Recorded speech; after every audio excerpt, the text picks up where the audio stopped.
அதேமாதிரி திருச்சியில் பார்த்தீங்கன்னா வைகோவோட புள்ள தோக்க வேண்டியது, நின்னது ஃபர்ஸ்ட் கிளாஸ் ஆள். ஆனால் கடைசி 3 நாள் ஏடிஎம்கேக்காரங்க ஒருத்தவங்க கூட திருச்சியில் நான் அன்றைக்கி இருக்கேன், ஒருத்தர் கூட வந்து வேலை பார்க்கல.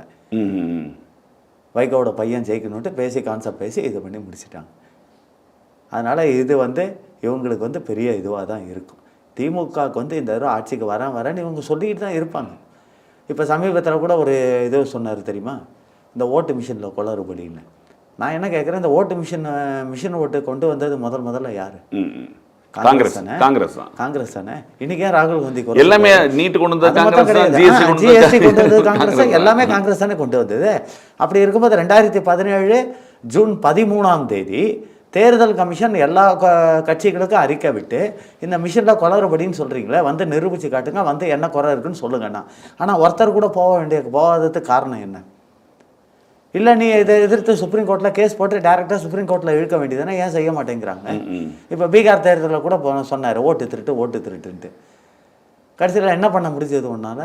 அந்த ஓட்டு திருட்டே உங்களுக்கு அகென்ஸ்டாக போயிடுச்சு. அங்கே மக்கள் நம்பினாங்களா? நம்பலை. அதே தான் இங்கேயும் நடக்கும். இந்த தடவை திமுகவோட சுயரூபத்தை மக்கள் நல்லா தெரிஞ்சுக்கிட்டாங்க, புரியுதுங்களா? அதனால் இவர் என்ன தான் நான் 200 இப்போ கூட சமீபத்தில் பெரம்பூரில் பேசினார். யார்? இந்த சின்னவர் ஒருத்தர். எதுக்கு எடுத்தாலும் வாயை விட்டு மாட்டிப்பார் அவர். பெரம்பூரில் பேசுகிறாரு.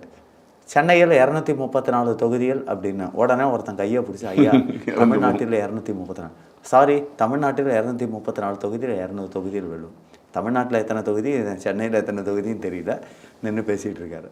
இவருக்கு எடுத்தாலும் இந்த முதல்ல வந்து நான் என்ன சொல்கிறேன், திமுகவுக்கு உதயநிதி ஸ்டாலின் பேசுகிறத நிறுத்த சொல்கிறேன். தேவையில்லாமல் வாயை கொடுத்து மாட்டிக்கிறது உதயநிதி தான். அந்த நிர்மலா சீதாராமன் விஷயத்தில் அப்படி தான் பேசினார். இதில் இந்த அண்ணாமலை விஷயத்தில் அப்படி தான். அண்ணாமலை வீணா உனக்கு தனியாக வர முடியுமான்னு கேட்டார். நான் தனியாக வரேன்னு எத்தனை திமுக காரணம் வேணால் கூட்டிகிட்டு நான் அறிவாலயத்துக்கிட்டே வரேன்னாரு.